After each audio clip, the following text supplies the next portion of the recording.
Assalamualaikum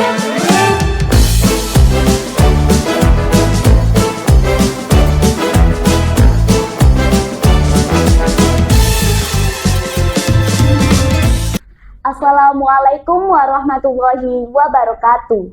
Selamat pagi pemirsa dan salam sejahtera bagi kita semua.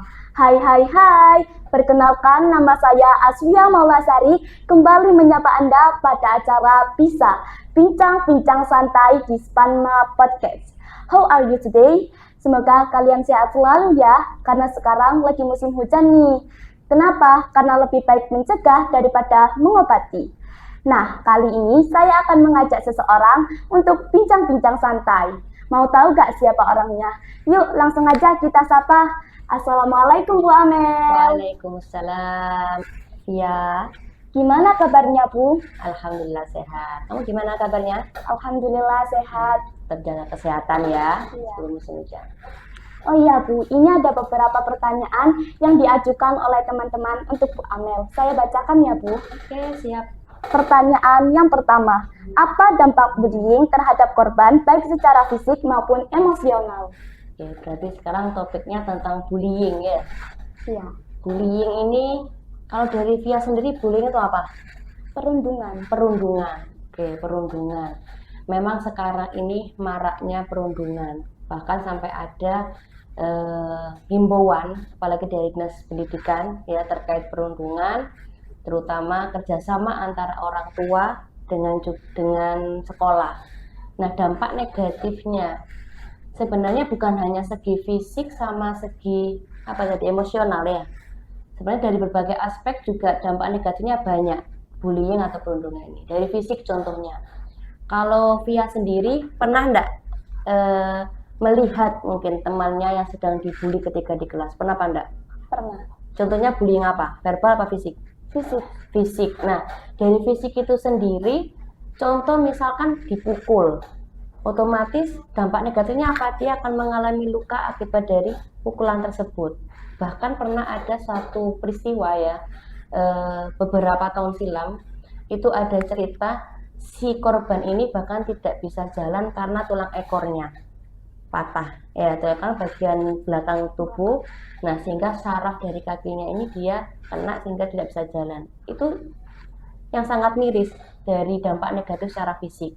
Kemudian apalagi misalkan kayak kemarin kasus penyiraman air keras, itu kan juga mengalami dampak negatif fisiknya ya.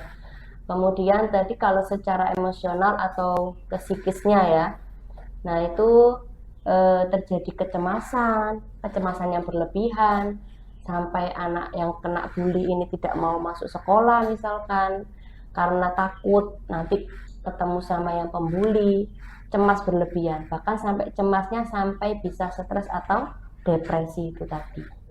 Dan juga kalau selain itu sosial misalkan ya, bagian sosial, dia akan menyendiri, lebih cenderung ingin sendiri, tidak mau berinteraksi dengan sosial. Itu juga termasuk dampak negatif karena dia tidak bisa bersosialisasi dengan baik.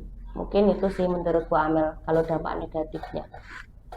Lanjut ke pertanyaan kedua ya Bu. Oke. Pertanyaan yang kedua, bagaimana peran keluarga dalam mencegah dan mengatasi kasus bullying?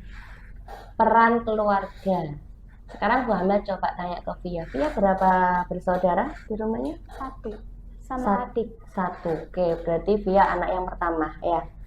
Kira-kira kalau misalkan di rumah itu Via komunikasi dengan orang tuanya jalan nggak? Malam hari misalkan. Jalan. Sering jualnya ke siapa? Ke mama atau ke papa? Ke mama. Ke mama. Nah, itu sebenarnya juga upaya supaya tidak terjadinya bullying dari anak tersebut untuk mencegah atau mengatasi. Mencegahnya apa? Ya, untuk himbauan para orang tua, khususnya di keluarga ya. Jadi anak-anak kita itu anak-anak yang luar biasa gitu. Anak-anak kita itu punya potensi yang unik. Nah, tidak ada anak yang nakal sebenarnya. Hanya kita itu harus tahu bagaimana cara membimbingnya, cara mengembangkan potensinya seperti itu. Saya kira orang tua tersebut untuk mencegah terjadinya bully pada anaknya, yang pertama harus ada komunikasi terbuka. Itu pasti harus ada. kamu misalkan nggak ada teman curhat di rumah, gimana rasanya? Sepi kan ya. Misalkan mau ngomong ternyata dimarahi terus sama orang tua, enak apa enggak di rumah? Nggak enak. Jadi seperti itu. Jadi Bu Amel harapkan di orang tua di sana juga memberikan komunikasi terbuka untuk anaknya, sharing, nggak harus berapa jam, 10 menit 15 menit itu cukup menurut Bu Amel. Misalkan mau tidur atau nonton TV bareng, cerita gimana tadi di sekolah nak, misalkan gitu ya, atau pelajarannya gimana, susah nggak tadi, terus gurunya gimana, ada yang jahat nggak, mungkin nyupit nggak gitu. Nah itu kalau menurut Bu Amel, misalkan via saya tanya gitu, seneng nggak? Ada yang peduli kan ya sama kamu, akhirnya oh iya saya pengen cerita. Misalkan pun kamu nggak mau ngomong tapi kamu lama-lama terbuka, nah itu komunikasi yang terbuka. Kemudian yang kedua, orang tua juga harus tahu perubahan tingkah laku dari anak tersebut. Loh, biasanya dia rajin tepat waktu datang sekolah, kok sekarang malah males datang ke sekolah misalkan. Itu harus perlu dicek itu kenapa, harus tanya, jangan sampai di akhir ternyata anak kena bully baru tahu, jangan sampai seperti itu. Jadi orang tua juga harus tahu perkembangan anaknya. Boleh kita pasrah ke sekolah, saya titip ke sekolah anak saya gini-gini, tapi tetap orang tua harus memantau perkembangan si anak tersebut gitu. Itu mencegahnya. Nah kalau mengatasinya gimana kalau sudah terlanjur anaknya kena bully misalkan, kena rundung, ya yang pasti harus ada kerjasama dengan sekolah, dan sekolah pun juga harus memberitahu kepada orang tua, Bu, mohon maaf anak ibu mengalami pembulian di sini secara verbal misalkan seperti itu ya. Dan orang tua jangan langsung marah, harus tahu kenapa, apa alasannya. Kita cari solusi yang bagus seperti itu. Kemudian pastinya kalau misalkan lebih lanjut, misalkan sampai anak tersebut ya naudzubillah ya, misalkan sampai depresi, maka kita harus ke pihak yang profesional, bawa ke psikiater misalkan, atau ke perlindungan anak seperti itu. Pokoknya jangan sampai anak ini itu terpublish gitu ya, kalau misalkan dia sudah jadi korban. Mungkin itu pertanyaan yang tadi yang kedua. Lanjut ketiga, Bu. Boleh. Pertanyaan yang ketiga, apa yang bisa dilakukan teman-teman atau orang sekitar untuk membantu korban bullying? Sebenarnya ini pertanyaan yang menarik ya. Kenapa? Karena akhir-akhir ini tuh kalau Bu Amel lihat, kebanyakan anak-anak sekarang itu ya generasi Z ya. Iya. Generasi Z apa generasi Alpha ya? Gen Z ya namanya ya. Gen Z. Itu kepekaannya itu kurang. Bukan berarti kalian berarti saya dikira generasi yang cuek, bukan seperti itu. Artinya ketika ada temannya bermasalah, misalkan mengalami permasalahan entah di rumahnya, entah kena perundungan, kadang itu tidak respon, kamu kenapa misalkan gitu. Lebih banyak pengen didengar daripada mendengar, betul apa enggak? Betul ya. Jadi sebenarnya mudah untuk bagaimana sih caranya supaya teman-teman atau masyarakat ini untuk mengatasi terjadinya pembulian ini, untuk mencegah supaya pembulian ini berkurang gitu kan ya.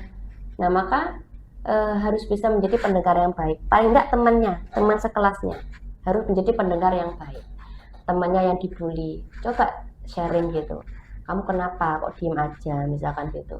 Terus atau oh saya dibully sama ini, saya dikatain ini.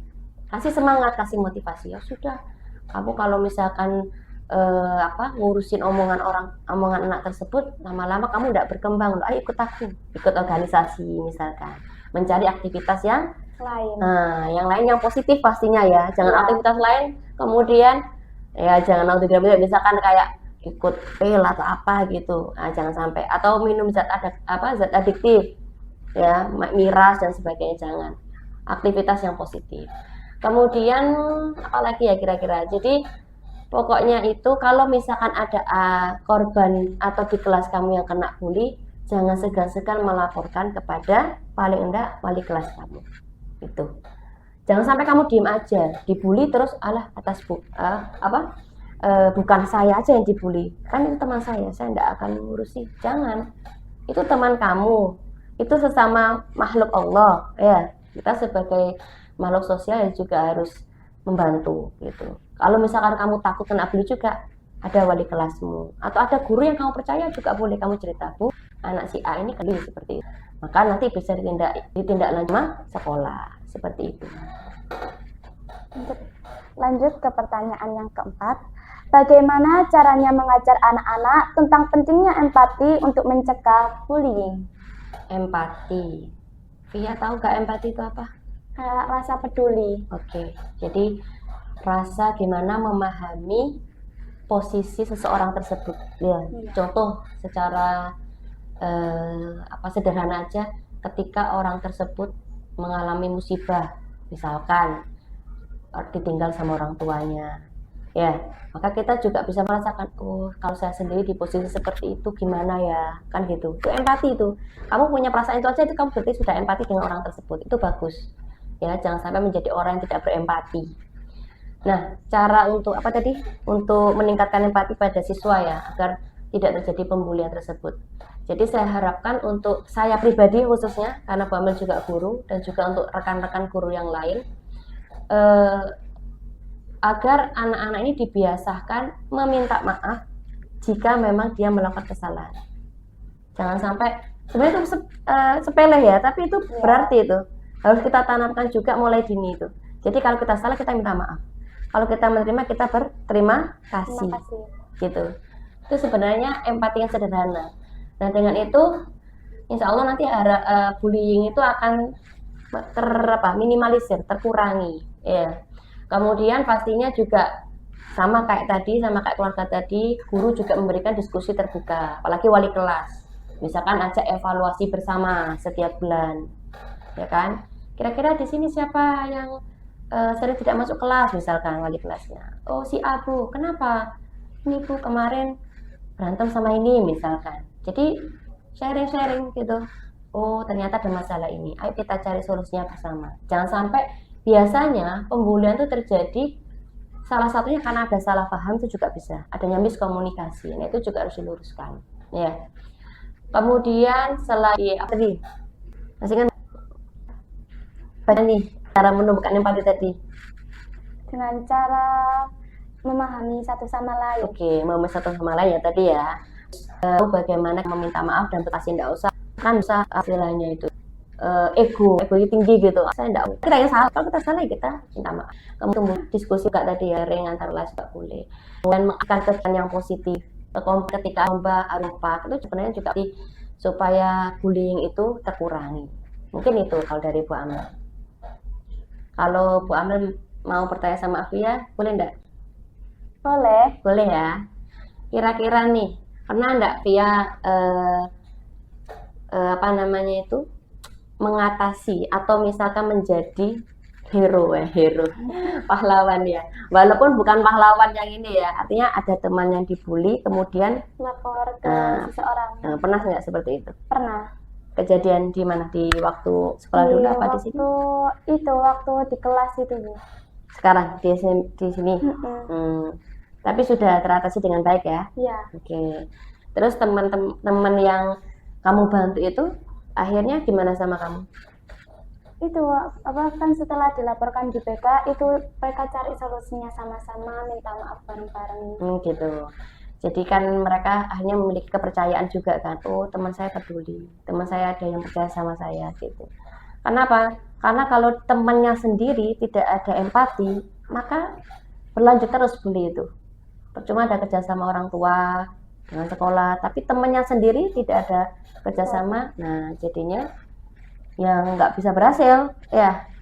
Apalagi sekarang kan sudah ada pas temenan, pernah dengar nggak? Pernah. Apa itu pas temenan? Pas temenan itu kayak anggota yang